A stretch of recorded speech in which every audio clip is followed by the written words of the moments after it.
मायके में कुछ दिन रुकने के बाद मंजू अपने ससुराल वापस जा रही थी। बेटी संभल के जाना और तांगे वाले को पैसे मत देना, वो तुम्हारा चाचा लगता है।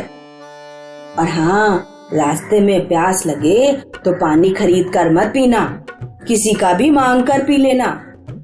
मंजू के अंदर अपनी कंजूस माँ के सभी गुण थे। ससुराल पहुंचकर सबसे पहले वो अपने सारे पैसे तिजोरी में बंद करती है। तभी मंजू की बेटी वहाँ आ जाती है और उससे कहती है, माँ, आइसक्रीम वाला आया है, मुझे आइसक्रीम दिला दो। बेटा, नई आइसक्रीम खरीदने की जरूरत नहीं है। 4 दिन पहले तूने जो आइसक्रीम धरती पर गिरा दी थी, वो मैंने उठाकर फ्रिज में रख दी थी। आज तू उसे ही खा, मैं अभी लेकर आती हूँ। मंजू इतनी कंजूस थी कि प्याज और आलू के छिक्कल भी नहीं देखती थी, उन्हें भी सब्जी में डाल देती।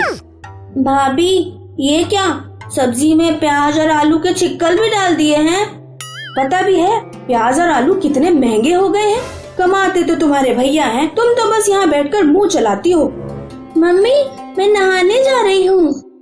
नहीं, कल तो तुम नहाई ही थी, आज मत नहाओ। रोजाना साबुन और शैम्पू बर्बाद करने की क्या जरूरत है। एक दिन मंजू के घर एक औरत मिठाई देने आती है। बहन जी, मेरी बहू के लड़का हुआ है, ये लीजिए मिठाई। ऐसा कहकर औरत चली जाती है। माँ, मुझे भी मिठाई खाने को दो ना। नहीं बेटा, 7 दिन बाद दिवाली है, यही मिठाई काम आ जाएगी। मंजू की बहन का ससुराल भी मंजू के गांव में था। मंजू की बहन कभी कभी अपने बेटे चिंटू को लेकर मंजू के घर आ जाया करती थी। मंजू के लिए चिंटू आफत बन जाता, क्योंकि चिंटू जब भी अपनी मौसी मंजू के घर आता खूब खर्चा करवाता था।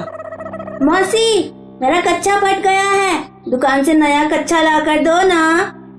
बेटा, फटा हुआ कच्चा ही पहन ले, यहाँ घर पर तुझे कौन देख रहा है। नहीं, लोग मुझे नंगा नंगा कहकर चिढ़ाएंगे। तो फिर पैंट पहन ले। पैंट तो कच्चे के ऊपर ही पहनी जाती है। नहीं, बिना कच्चे के ही पैंट पहन ले।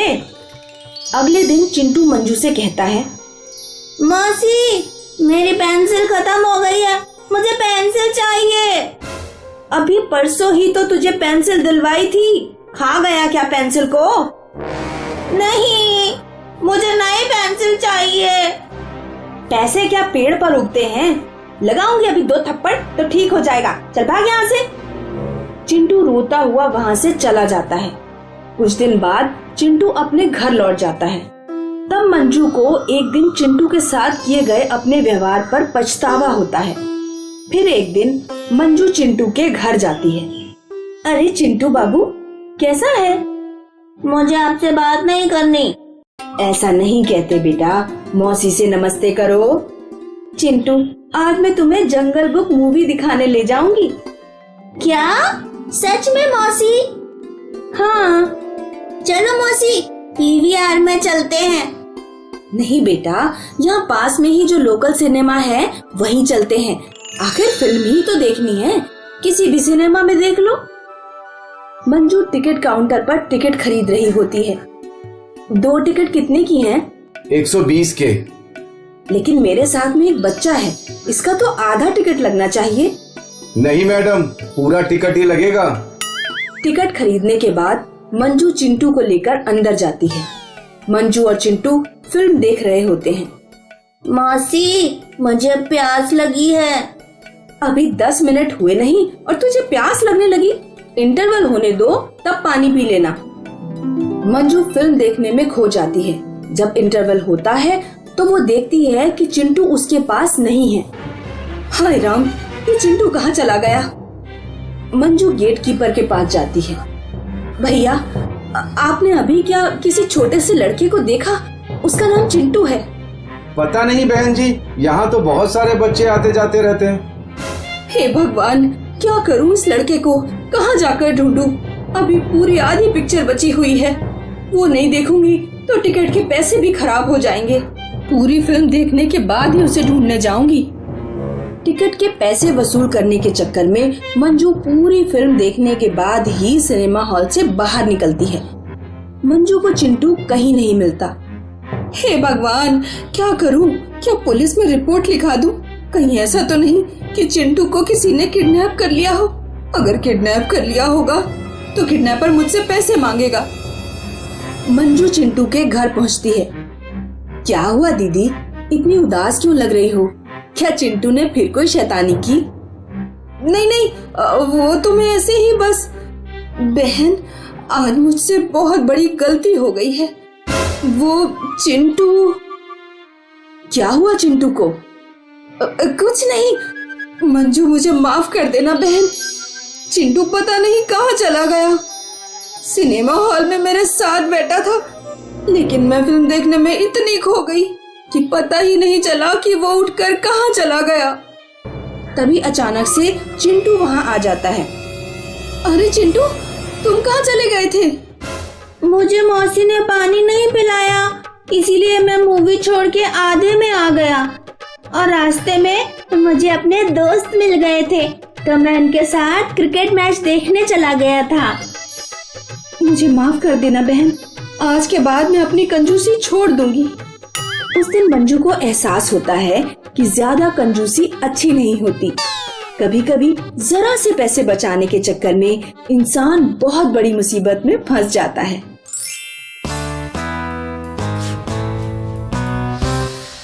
अनीता दिखने में जितनी सुंदर थी, स्वभाव से उतनी ही खर्चीली थी। शादी के ससुराल में भी उसकी फिजूल खर्ची की आदत बिल्कुल नहीं बदली। वो आए दिन कुछ ना कुछ खरीद कर पैसे बर्बाद करती थी। ये दोनों ही चूड़ियाँ बहुत सुंदर हैं, कौन सी लूं? अजी, आप दोनों ही ले लीजिए। ठीक है भैया, आप मुझे दोनों ही दे दो। अनीता की अलमारी पूरी कपड़ों, गहनों और साज सज्जा के सामान से भरी पड़ी थी। फिर भी वो नई चीजें खरीदती ही रहती थी। उसका पति और उसकी सास उसे बहुत समझाते, लेकिन वो एक नहीं सुनती। उल्टा उन पर ही गुस्सा करती थी। तुम्हारे पास तो पहले से ही इतनी सारी चूड़ियां हैं, फिर ये क्यों खरीदी? पैसे खर्च करने की जगह तुम बचत करोगी तो बुरे वक्त में तुम्हारे ही काम आएंगे। मैं कुछ भी करूं, आप दोनों को तो उसमें बुराई ही दिखती है। हाँ। अनीता की फिजूल खर्ची की वजह से घर में बिल्कुल बचत नहीं हो पाती थी। सुमित और उसकी माँ इस वजह से तंगी में जीने के लिए मजबूर थे। बहू ने इस महीने भी सारे पैसे खर्च कर दिए। एक दिन अनीता की पड़ोसन रश्मि उससे मिलने आई तो उसने अपनी महंगी साड़ी का दिखावा किया। बहुत महंगी सिल्क की साड़ी है ये, यहाँ नहीं मिलती।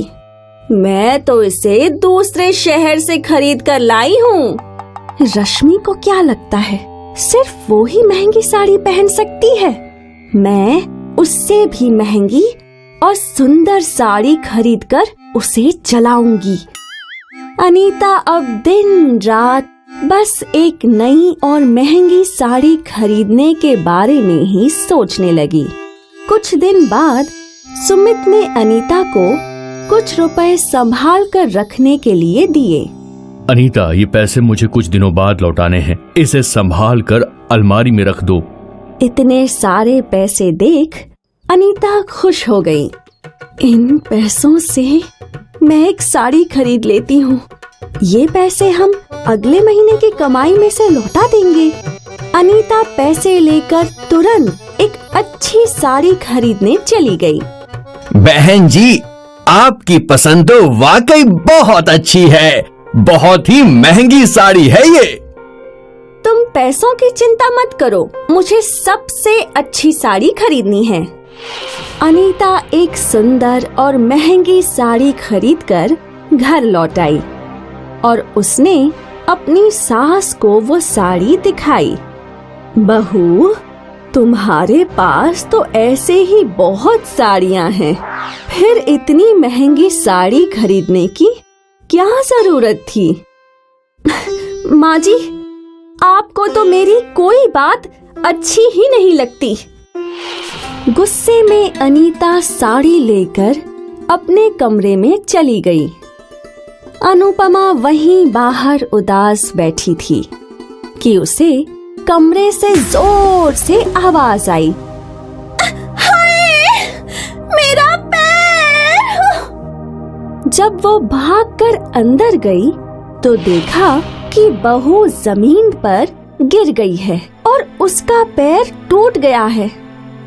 हाय, मेरा पैर! मेरा पैर टूट गया! सुमित और उसकी माँ बहू की हालत देख बहुत परेशान हो गए। तुम चिंता मत करो अनीता, जो पैसे अलमारी में रखे हैं उनसे तुम्हारे पैर का इलाज हो जाएगा। ये सुनकर अनीता और भी जोर से रोने लगी, जिससे सुमित और अनीता की सास हैरान हो गई।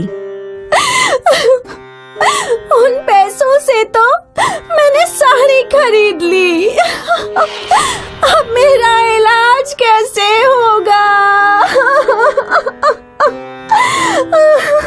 अनीता और सुमित को दुखी देख अनुपमा उदास हो गई, लेकिन उसने इस समस्या का एक समाधान निकाला।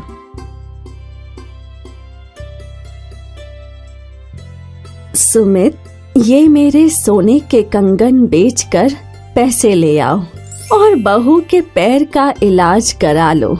पैसे तो फिर आ जाएंगे, लेकिन बहू का पैर वक्त पर ठीक नहीं हुआ तो बहुत मुसीबत हो जाएगी। अपनी सास की बात सुन अनीता को बहुत पछतावा हुआ और उसने वादा किया कि अब वो बिना सोचे समझे कभी खर्च नहीं करेगी। इसलिए कहती हूँ बहू, बुरे वक्त के लिए थोड़े पैसे जमा करके रखने चाहिए। इस कहानी से हमें ये सीख मिलती है कि बाहरी दिखावे और प्रतिस्पर्धा में ना पड़कर हमें उतना ही खर्च करना चाहिए जितना जरूरी है और पैसों की बचत करनी चाहिए, क्योंकि बचत भी कमाई ही है।